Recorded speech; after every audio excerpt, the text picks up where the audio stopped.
کچھ لوگ ابھی بھی پوچھتے ہیں کہ امریکی اسٹیبلشمنٹ عمران خان سے اتنی خوفزدہ کیوں ہے۔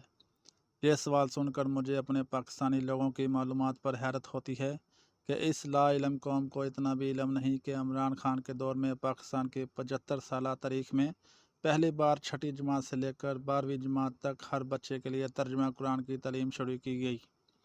ملک کے کروڑوں بچے اب اسکول میں قرآن ترجمے کے ساتھ پڑھ رہے ہیں۔ 9ویں 10ویں 11ویں 12ویں جماعت میں بچوں کے بورڈ کے امتحانات میں لازمی مضمون کے طور پر یہ سبجیکٹ شامل ہیں۔ یہ کتنا بڑا اقدام ہے یہ بات پاکستان کی سادہ عوام نہیں جانتی، مگر امریکہ اچھی طرح جانتا تھا کہ عمران خان اس قوم کے نوجوان نسل کو قرآن سے جوڑ رہا ہے، کیونکہ امریکیوں کو پتہ ہے کہ کالج اور اسکول کے سلیبس کس طرح نئی نسلوں کی ذہن سازی کرتے ہیں۔ تو آپ کا کیا خیال ہے کہ قرآن کو عام کرنے والے اس عمران خان سے امریکہ خوش ہوگا؟ یقیناً نہیں۔ یہاں ایک